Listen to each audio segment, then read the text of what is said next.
right. Well, speaking of things that are very, very awesome, why don't we move on to our next topic because this is also definitely awesome. So let's hit it.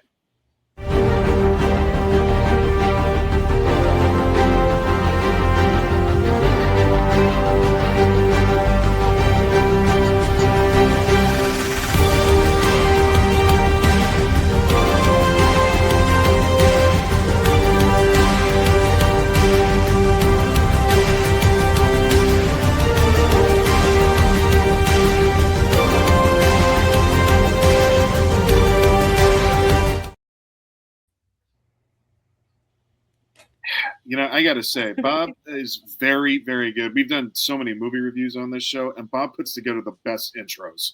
He does. That he really, really does. Solid package. Yeah, really great. Appreciate that. Yeah, that was awesome, Bob. Yet again. All right, folks. This is the movie that we've been waiting to discuss around, anniversaries and celebrations. Like we said, 45 years is Raiders of the Lost Ark. This movie is a bag of awesomeness. I don't think I'm overemphasizing that enough, actually. I think I could do better. But at the end of the day, who doesn't love this movie? And if you don't love this movie, I think you're a communist, and I think you need the nation. But this one, gosh, man, this has been around. This came out in 1981. I hate to put age on the conversation. Oh my gosh! Wow, that's I know Ben's shaking his head. I apologize. But that's how long this movie has been around, and guess what, folks? It still holds up. That's how good this movie is. So I believe this was my introduction. No, this wasn't my introduction to Harrison Ford. He came with Star Wars, but man, this is the one we all know him for, don't we? Come on, man. You can't get enough of this. Well, I mean, Han Solo and this one, but I'd actually give the nod to Indiana Jones when it comes to Harrison Ford over Han Solo. That's personally me. Well, he would too. Yeah. He's a big fan of Indiana Jones. All right, so why don't we go the opposite route? Let's see. Why don't we start with Blaine? Kick us off. I mean, the critic list guy, please. Yeah. Right. On the movie guy. Yeah. No. I freaking love this movie so much, and it's weird, watching it because I've seen it fairly recently, and it is like you said, it holds up excellently. There's this weird thing that I have happen with this series though, and I think I've kind of maybe pinned down what it is like all three movies to me are just kind of like one. And I think it's because they stick to the tone and everything so well, like that, and not in a bad way, but like they all just do feel very much in the same world, in the same kind of just continuing along. And well, at least with the original like trilogy. And with this movie, it's one of those things where you kind of forget, like this isn't really like an origin story or anything for Indiana Jones. Like the movie just starts and you're like, there's this guy, he's been in the world. There are all these characters that he's been interacted to, and you have to figure it out. You're like, who are these people? Like, and it's an interesting approach versus like a raw origin story. And I think it's a really cool way to do it. But I think that's also in my head why it doesn't stand out like this is the origin film. This is the, one that follows that and so on, where it's like they're all just stories in the life of this dude, right? And it is this movie is just so well crafted, and it's such a fun time, and it set up such an interesting concept of like hunting down these religious like relics, and it's such the iconic scenes and everything in it, like wall to wall from start to finish, just so many scenes that that you've seen many times before, and just these different tropes that were even just set up because of this movie. It's definitely earned its keep in like the cinema world for everything that it built and kind of set up for future films. And I just, man, it never gets old. It's going back to it is every time it's still a ton of fun. I don't know. I had a joy watching it again this time, and I love these movies so much, and just the character of Indiana Jones and the conceit of, like I said, this character that is hunting these religious relics and stuff. I always want more of these type of movies, and we don't really get much. It's like we got, the video game series with like the Uncharted, like Nathan Drake stuff. Like that's kind of closer than we get, and then like your Tomb Raider. But really, there's not a lot more in this like this type of genre. And another thing that's so cool to me about it is the supernatural element and that they lean into it. Whereas a lot of films wouldn't have done that. You know, they don't go there. But this movie's like, no, we're gonna get weird. We're gonna do some weird shit in here. And I love that about it so much.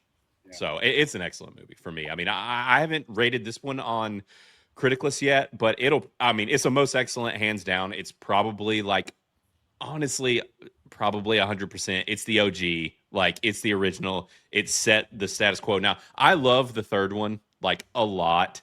That movie is, and that's kind of where I'm like torn. Yeah. Where I'm like, which one is better, this one or that one? Funny. But, yeah, they're both. Blaine, you and I are on the same page on that one. Heck yeah.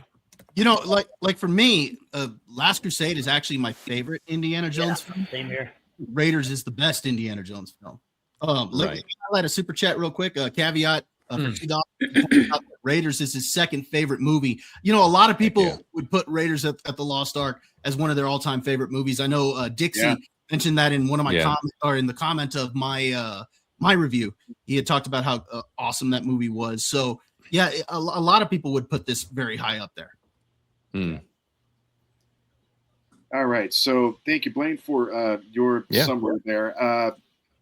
Gazelle, I told you we were going to review this one. I apologize because I told her that we were going to be doing White Men Can't Jump, but we had to postpone that one because we needed to do this one first. We're going to get to that one later. Pretty much the same. Yeah. No, I mean, I actually agree with is that Blaine who said I have a similar issue with I've seen all three of them in the last year, but I couldn't tell you which was which. I just know that I liked them all and that they were all engaging and had different plot lines. And normally when you see a sequel or especially like a third film in a series, like they're really reaching for like some of the plot points and like they're trying to come up with a story. But I was going to pose a question to the group of like, one thing I've always wondered about this movie is why there hasn't been a remake or a fourth, like a next installment. Harrison Ford is still alive. Right. Yeah, but I mean, there's other series where the person is still alive and they still moved on, like Bond and everything else. Like I guess I just would like if you were to recast who would be Harrison Ford. I'm not sure there is somebody that could take that place. That's a good point. Well, they almost did it with Shia LaBeouf. That's part of the problem is that it's so iconic.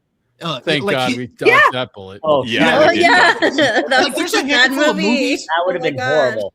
Like there are a handful of movies. I think that if you were to do that, you would get so much backlash. And I think this is one of those where if you recast this character, nobody can pull this off. 20 years after Harrison Ford dies, you could do that. Yeah, what was that? It had to be some time. 20 years after Harrison Ford died, 20. Yeah, like Harrison Ford dies, 20 years goes by, maybe you could do it, but it's almost like I'd rather see somebody do something like The Mummy where it like just kind of takes a cue from the tone and tries to recapture a similar vibe but doesn't try to be the same thing.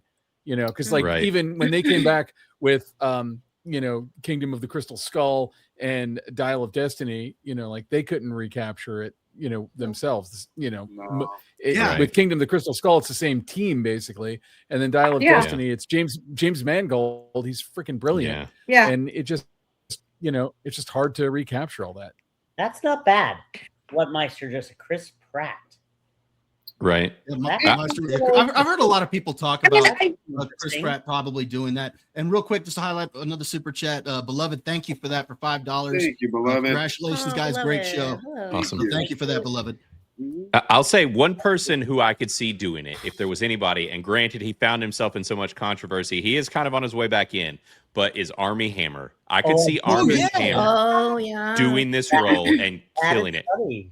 Like if you think about The Man from Uncle and how that role in that I think with this day and age of IP being used in different ways, I would venture to say, what if you did a gender flip and it was, Harriet Ford? or whatever. Immediately in terms of no. Yeah, I don't think that one would. I don't think that get pulled off. I feel like that's sort of what Tomb Raider is an attempt at doing. I feel like, right. Yeah, I mean, Tomb Raider is clearly inspired by Indiana Jones and has a female lead, and and they've done it a few times in the movie world, and it hasn't. The Angelina Jolie one that they originally did was pretty good. I didn't see the new one, but I mean, I guess I'm of the mind of like, I'm interested to see a new Highlander. In a lot of ways, I'd rather see somebody get inspired by Highlander and make. We're losing him. At the Highlander because. Oh no! Am I still there? Yeah, you're here. You're back now. You're back. Yeah. Yeah, I would I'd rather see people like take inspiration and do a new thing than than endlessly recycle all the same IP that we're constantly being recycled at, And so, I mean, an example is like when they did the Ghostbusters in 2016 and it was all women. I have no problem with them doing that, but it's just like, what if you just made a movie that made me feel like Ghostbusters and cast those three people in the lead, and right? Did a new, did a fresh new thing. Granted, you slap the name Ghostbusters on it and you're guaranteeing yourself, how many hundreds of millions of dollars in box office. That's why they do it. But, I just would rather see a new thing, Yeah. Right. I've often wondered about that one because it does seem like so many of the sort of action realm so many things were redone. Like even like shows like Stranger Things were like lifting directly from movies that we all saw in the 80s. And so I'm like, where's the rolling boulder archaeologist with his whip and his hat going down the river? There's just not there.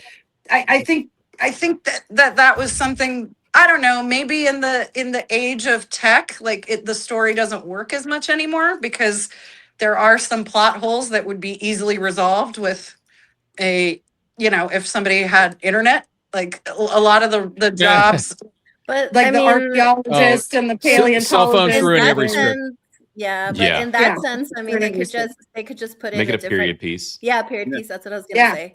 Well, I mean, that's a what lot they of did these with the like Mummy, action adventures. Right. Yeah.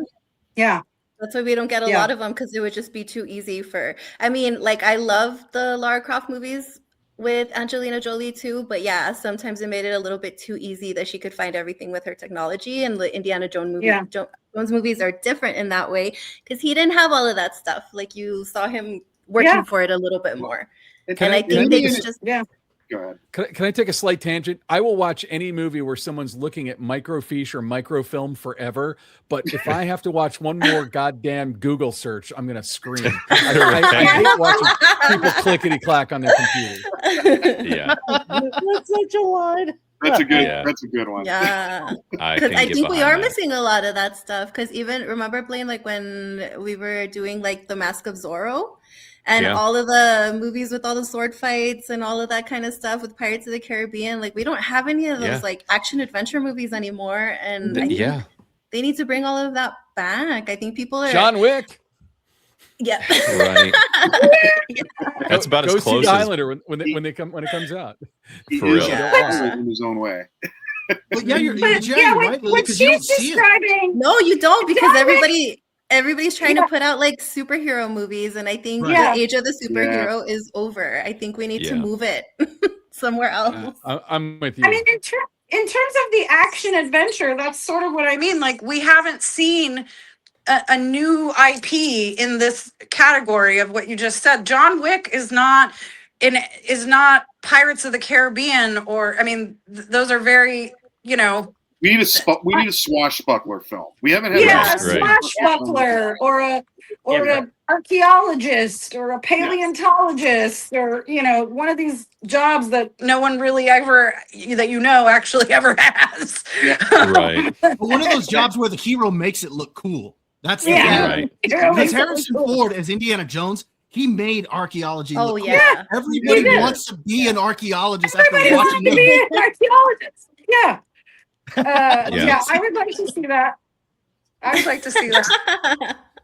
Yeah, no, we don't have our fedoras. Wait. Oh, did you not want to look? Wow, I'll get Oh, no. close. Oh, There we go. wow. There it is. There we go. Where's the rep? Someone's dude. ready for his Yeah. audition. I got you. Right. All I have is a scary clown mask. Sorry, guys. No, that's perfect. It's perfect. He's ready for the audition for the remake. I know. You Right, got to get exactly. ready, yeah. Hey, I know, And then seriously. And then like the bad thing is, like, speaking of the Mummy, is that yes, we're getting another Mummy movie, but it's all the same stuff all over again. Right. It's not something that we're getting that's new. And then when Tom Cruise tried to put out his Mummy movie, everyone got mad at him. Oh.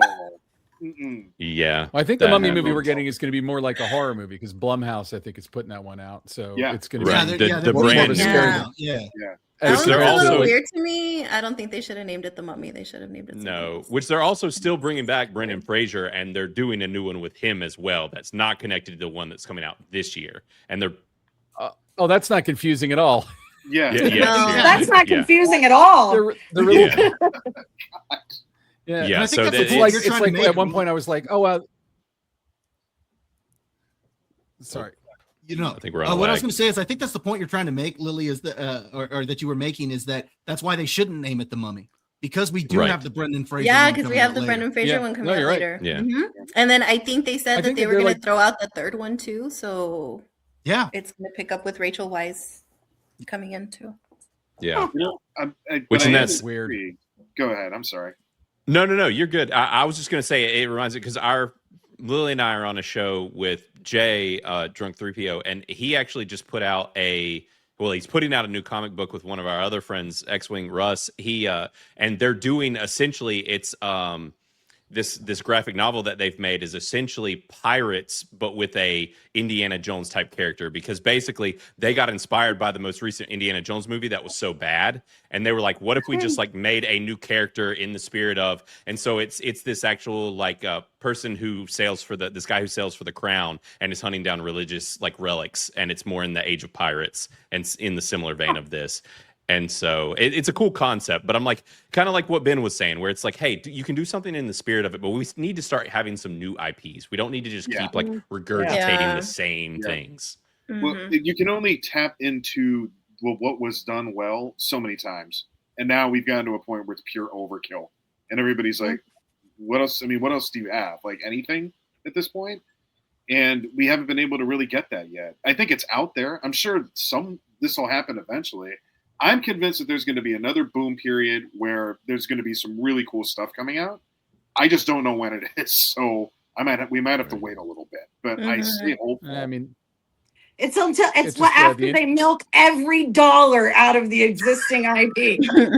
And that's the Well, thing, so is that people are just it's- getting tired of that, especially when you go back and you watch the old stuff.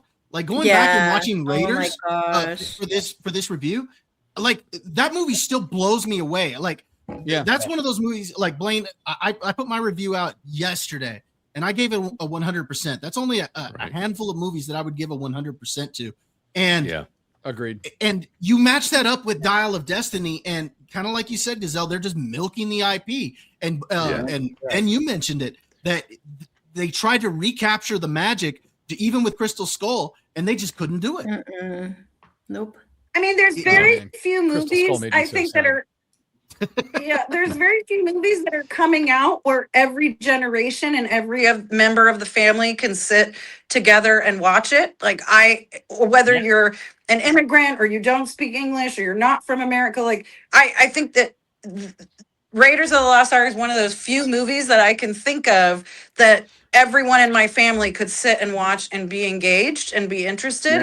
And there's just not that many movies that fit that description. You know, Princess Bride, you could arguably say is one, but these days I can't think of a movie that's that timeless and universal that when it comes out, every member of the family is like, damn, that was a good movie. Like, you know, and so from, you know, your mom who doesn't love violence to your dad who wants suspense, like it's got something for everybody.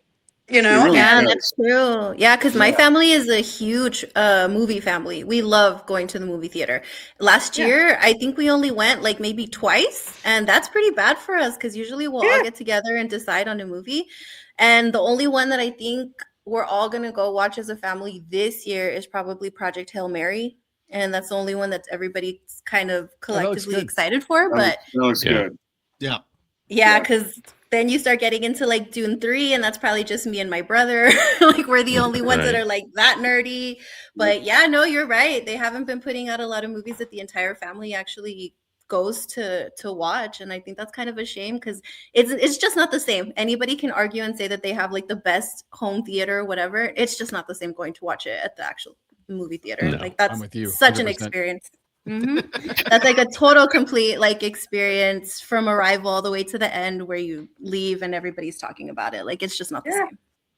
Yeah. I can't think of a lot of movies that have been made in the last 5 or 10 years that I would say fit that description in the way that some of these classic movies did, that they could, I think things have become so genre focused and kind of like, you have to be a follower, like you just said, Dune.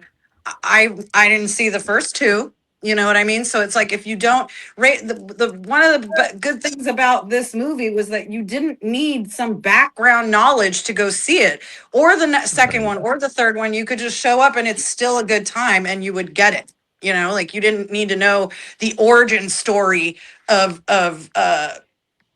Indy, you know, to know what he was doing in that movie. You know, and that goes back to what you were saying, Blaine. So that when the movie starts, it just starts. Yeah. Like we find out everything we need to know about Indiana Jones in the first 20 minutes of the movie. Yeah. We find out that he's an archaeologist, that he's an adventurer, that he collects artifacts, that he is very knowledgeable. He's a professor, and he has a history with the lead actress. You find that all out within the first 20 minutes, and we don't need to find anything else out. The arc that he really goes on as far as a character goes, the way I see it is he starts the movie by saying, well, I don't believe in magic and hocus pocus and all those superstitions. Like when he's at the scene where he's talking to the two guys from the government and they're asking, well, what's that coming out of the ark? It's fire, power of God or something like that. And then you get to the end of the film and he's like, Marion, shut your eyes. Don't look at it. He's become a believer at this point that there's something supernatural about this thing. Yeah. I mean, the hero of this movie really, I think, is Lawrence Kasdan, who wrote it, who also wrote Empire Strikes Back, which is definitely, I think, the best Star Wars movie ever made. And I will also say that my son, who doesn't have a whole lot of patience for sitting down and watching whole movies, watched those two movies without moving when he was probably 4 or 5 years old. Wow. And like they held his attention from beginning to end. Whereas like the other Indiana Jones movies, other Star Wars movies didn't do that. And you're absolutely right. I mean, I think that I could point and say like the Minecraft movie was like, a very exciting thing for my son and was tolerably written for the rest of us. Like it was fine. Like there was nothing wrong with it, but it wasn't like something that I can't wait to return to because it's not made for me in that way, Yeah. Right. This was one of the movies. One of the thing about Raiders of the Lost Ark was made for everybody. Yeah. Mm-hmm. And unfortunately, I'm going to have to leave here in a second, but I just kind of want to leave with this, though. The thing about Raiders of the Lost Ark is it makes it look easy. It's so well done. And everyone behind this movie, Lawrence Kasdan, Steven Spielberg, George Lucas, Harrison Ford, the whole cast, I mean, like Alfred Molina is a throwaway character in this movie. I mean, like it's just dripping with talent. And it's and when you look, when you look at something like The Mummy, which I like The Mummy, the Brendan Fraser Mummy movies, but it's like, it's aspiring to this and it never reaches it, and almost nothing can reach this. Yeah. And with that, I will bid you all adieu because I have to go hose my son down and put him in bed. Thank you very much for joining us, Ben. It's always a pleasure having you on. Yeah, thanks for good hanging, man. Having us Have a good night. coming on. Is there anything you want to plug? You want to plug anything real quick? Great to meet and see all. The last thing I will plug is I'm directing a short film called The Ultimate Breakup. And if you go on Kickstarter, you can find the link for it. We've already exceeded our goal, but we have some stretch goals. And if you're a Blair Witch fan, one of the things you can do is if you donate a certain amount of money, I will personally make you a stick figure and autograph it for you. So oh my gosh, that's awesome. Yeah, That's awesome. That's awesome. Check it out. You. if you can, our campaign literally ends tomorrow. Like this is the last day of it. So, or tomorrow's the last day of Very it. cool. So, but check it out. It's a zombie film. It will be starring Xena Logan and Yuri Lowenthal, who, if you play the PlayStation Spider-Man game, he is the voice of Peter Parker / Spider-Man. So sweet. Oh, cool. All right. I knew I recognized that name when you said it. So yeah. Right on. Yuri's one of my oldest friends. I've known him forever. He's so good. He's a pleasure to work with too. Anyway, thank you all. It's been a real pleasure. Have a Good good night, night. Ben. Have a good one. Thanks. Who was that guy? Oh, you wandered in here. I didn't hear anything he said Right. Oh, he's such a good guy. in his review of Doom, John. Yeah. Oh my gosh. He actually, Lily, true story, I know real you quick. had some interesting thoughts because you were kind of talking to me about Raiders last night. Bob, why you had to put me on the spot? I knew it. I wanted you to share this because you got a controversial take. It's not as controversial as another take I've seen. Oh God, Lily, tell me. So it's not that controversial, but Lily, go ahead and share what you had shared with me last night. All I said was that my favorite Indiana Jones movie is actually The Temple of Doom. Okay. Oh, okay. Interesting. Yeah, which Bob is like, you know what? That's usually not everybody's favorite. No, but that's Exactly. Doom. Yeah, you That's don't really meet many people that say Temple of Doom is their favorite Indiana Jones film. You don't. That scared the No. crap out of me. I know. I saw the Temple of Doom before I saw Raiders of the Lost Ark.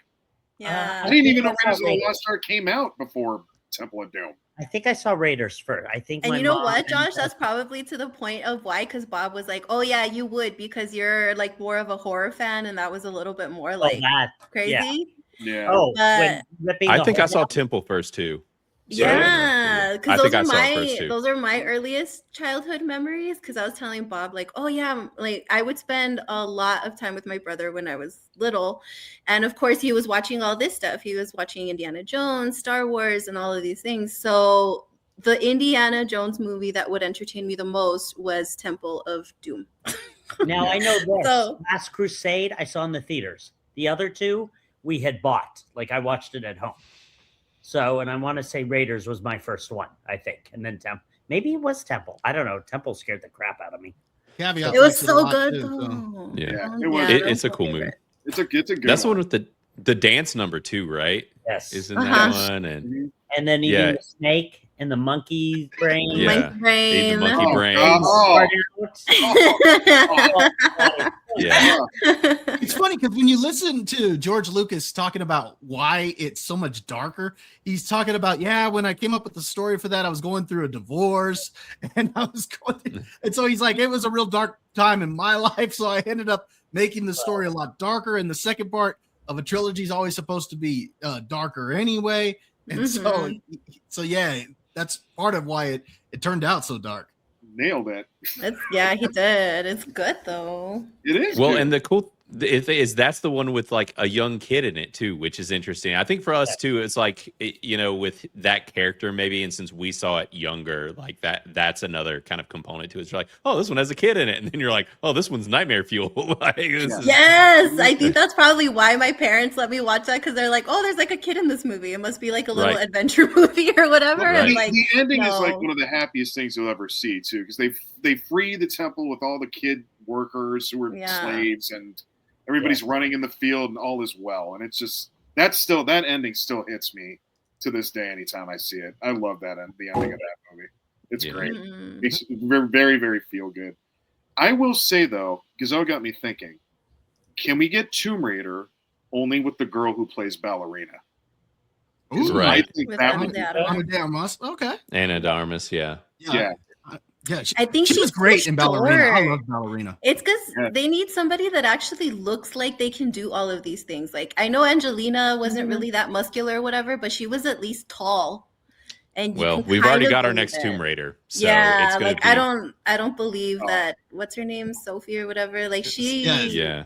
she put on the muscle Sophie for Turner. it, but she just doesn't embody Lara Croft. Like I just don't see her that way. Like you need somebody that's like Angelina, because you have to have that attitude. Tall that- and thick.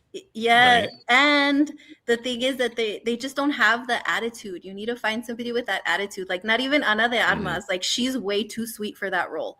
I thought she was way too sweet in the ballerina role. Right. I love that movie. She was great. Like it was a good movie. I just don't believe it. I just don't believe it because she looks so sweet and innocent, and you're like, well, and she looks like she weighs like 100 pounds soaking wet also. So exactly. So Yeah, but no. I bought her throwing an axe at somebody's head, though. I thought that was pretty well done. I mean, you were talking about Kill Bill earlier. Right. One of the things that makes Kill Bill a believable movie is that Uma Thurman does actually seem like a fucking badass. Like, Right. you know, she looks like she could do it. I agree. Both. I mean, I could have seen Angelina Jolie being Aeon Flux, but not Lara Right. Croft Tomb Raider. Like, there was something about the athleticism of that role that just didn't fit. Like, she was too glamazon, you know, looking and sort of, yeah, it just doesn't. And the same with, I can't really think of an actress though that fits that bill right now. Honestly, one that comes to mind for me, who it. they canceled off the face of the planet, is Gina Carano. She's kind of got the build, she's kind of got the look, someone like that. She's not British, but and she's like tall. She's tall, Yeah, she's she's curvy, tall. Yeah. she's kind of got the look. Like got I could the see, and she's attitude athletic. That you know she could probably beat you up, but she's also still like very beautiful. Yes. Like, Yep, that's she would be perfect, honestly. I want to use that where you guys are talking about the look for Lara Croft. I want to kind of segue back into Raiders because you guys got me thinking about the look, because Josh and I were actually talking about the look of Indiana Jones. He was asking earlier when I was talking with him today about the possibility if Tom Selleck had played the role, because he was supposed to possibly play Indiana Jones. And I mentioned to him that he couldn't have pulled off the same look. There was something about Harrison Ford's look in that role that you totally believed him as that adventurer type character. I mean, he just had that rugged look. Mm-hmm. Yes, he had a gritty, rugged look. He could pull off the humor and everything. So he was just perfect for that role. And that kind of goes with what you all were saying about Lara Croft. You want to have an actor who embodies that character, that their look is iconic for that role. Yeah, right. I get it. And the thing about Tom Selleck too is I think he would have kind of made it too goofy. There's something about Harrison Ford where he walks the line beautifully in terms of action and being funny at the same time. He acts angry. It's because that's really him. That's just him. It's effortlessly the way that he's funny too, though. Yeah. Like he doesn't, like he's just perfect with his comedic timing. Yeah. And we haven't brought it up, but Karen Allen is so stinking cute in this movie. Yeah. Golly. Like we were watching, I looked over at my wife, I was like, I don't know that she was in like that terribly much like other stuff besides these Indiana Jones movies, but she's just so easy to watch and she's so cute in this film. And has great chemistry with him. Yeah, and has excellent chemistry. Now, also, I will say, and I don't know if I never noticed it when I was younger, but now I do. When they first meet, the lines that they share it's creepy. Yeah, dude. Bob and I. Okay. She was I was just a child, and you're like, and he's like, you knew what you were doing. You get the impression that she was on the younger side. We'll say. And it was wrong on so many levels in that she was on the younger side, and also that she was the daughter of his professor partner, and whatnot. Right. So if there's a big flaw of Indiana Jones, that is it. He's got the liking of the women, you know, and so that's his big flaw, and maybe the other flaw is that he trusts the wrong people. Mm-hmm. Yeah, and they make a point of that in the movie where Belloc tells him you've chosen the wrong friends, and we see that actually in some of the other Indiana Jones films where again he chooses the wrong friends. Very true. Yeah. Have you guys by chance, has anybody played the new Indiana Jones video game that came out fairly recently? No. It's actually really cool. Like you actually get to play the opening of Raiders in first person Like you get to run from the boulder, you get to swap out cool. the you get to do that in the game, but then it goes on its own storyline, and the whole plot of the game and actually like the supernatural kind of component is actually a whole storyline about giants. It's really neat. And it feels like these movies. Like it is true to form. It sounds like him. It looks like him. It's actually a surprisingly good game. But yeah, I was kind of thinking about it while watching this. Oh God. But yeah, Raiders is freaking awesome. Yeah. I think there's so many things about it that are great. The arc itself, we kind of talk about how they leaned really hard into the supernatural with it. It's almost a character on its own in this film. It's not the typical MacGuffin, and Bob Rogers was actually pointing that out on my review, saying it's not a MacGuffin like what you think for most films. I mean, this represents everything about archaeology in the movie. We're talking about an actual religious artifact that went missing and nobody knows where it's at.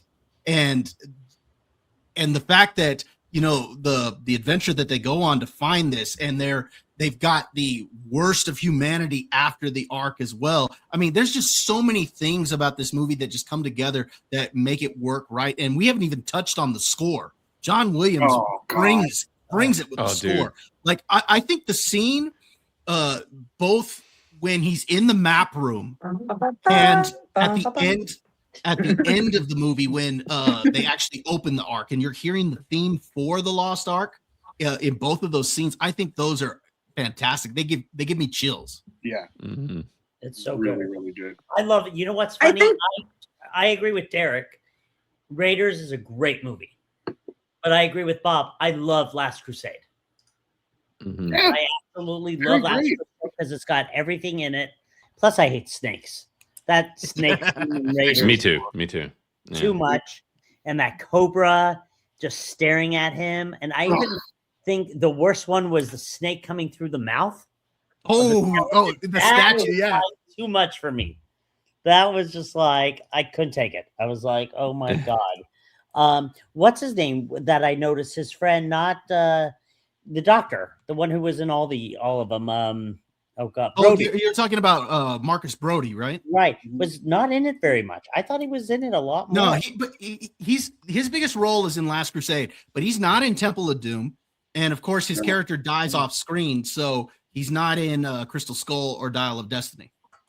Interesting. But he's only in Raiders and Lost Ark. I mean, and Last Crusade. Got it.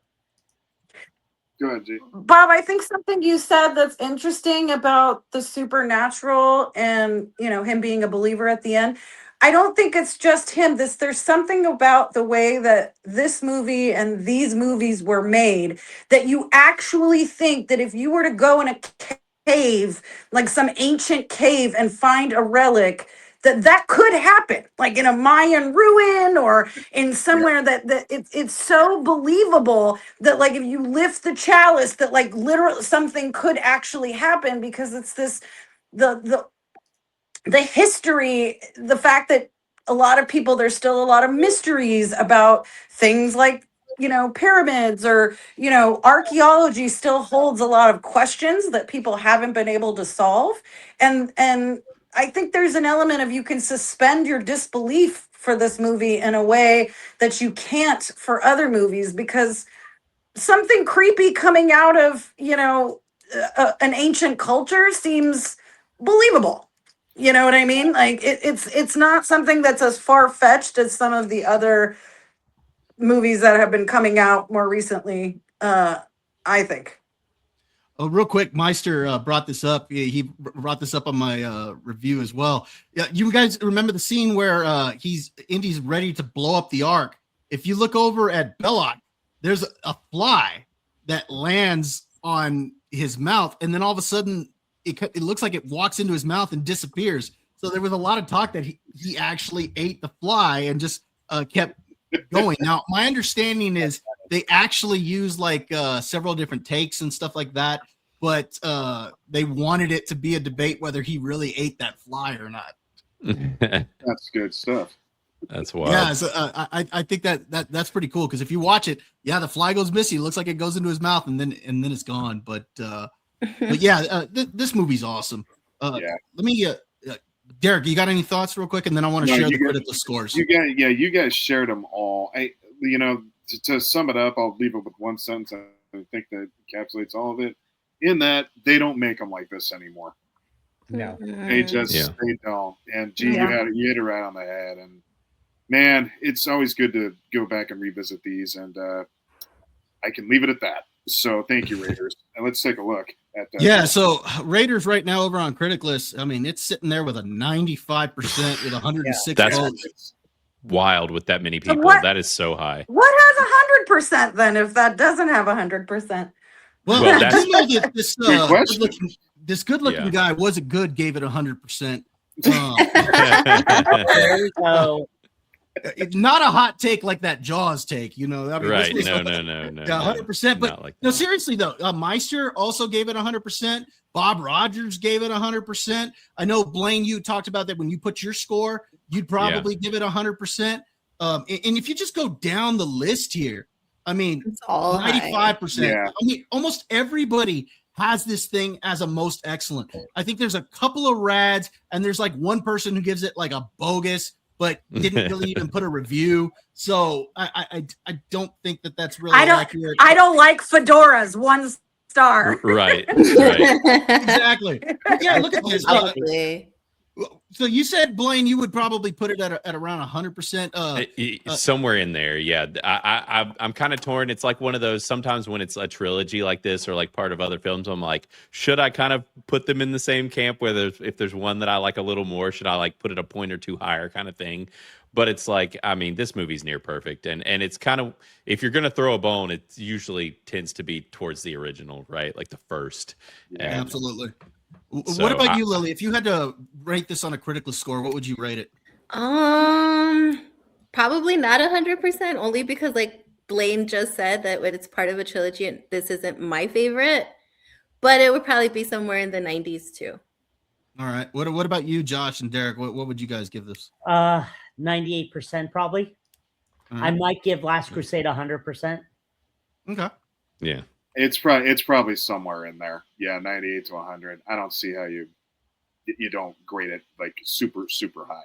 Yeah. You know what? Honestly, it'd be hard pressed for me. Like maybe Temple of Doom would get like a 95, but all of these would be real seriously up there for me. What about you, G? I know you're not too familiar with the critical score, but would you rate this high up there as like pretty close to perfect? I mean, I'm going to give it 100 for your 100th episode. And I'm also having some connectivity issues. I'm hearing like 1 out of every 8 words, so it's a little bit hard. I might have to drop off here. But love what you guys are doing. 100 more. Let me know when you do talk about White Men Can't Jump, because I'm ready for that. We'll have you back for that one. Yeah, absolutely. But okay. So, G, we'll see you. Thanks for being here. Thanks so for joining us, G. It's always a pleasure. Later. Later. So, there's not much more to say other than Raiders is awesome. Go back and watch it again and again. Yeah. You'll never be disappointed ever. Definitely. So I just love Last Crusade. You got Sean Connery. You got you can't go wrong with Last Crusade. Yeah. It's so good. Yeah, I was going back and kind of like reading reviews and stuff, and I was trying to decide because with Last Crusade, I remembered I was like, there's something that I have a little bit of an issue with Last Crusade versus this one. And looking at my review, I remember what it was, and with Last Crusade, it is that there's a lot more conveniences for Indy in Last Crusade, where like just kind of absurd, like the spectacle of Last Crusade is a lot bigger. There's just crazy, like the tank scene and like the motorcycle scene. There's a lot of really crazy stuff where it's like very convenient things happen to where you're like, he should probably be dead. But like in this movie, it's a little more grounded and a little more measured, where like the spectacle of Last Crusade is so high, but also it's so fun. So it's like, absolutely. Yep. All right. Well, I think that is a good symphony of compliments to such a beautiful film, Raiders of the Lost Ark. Yep. So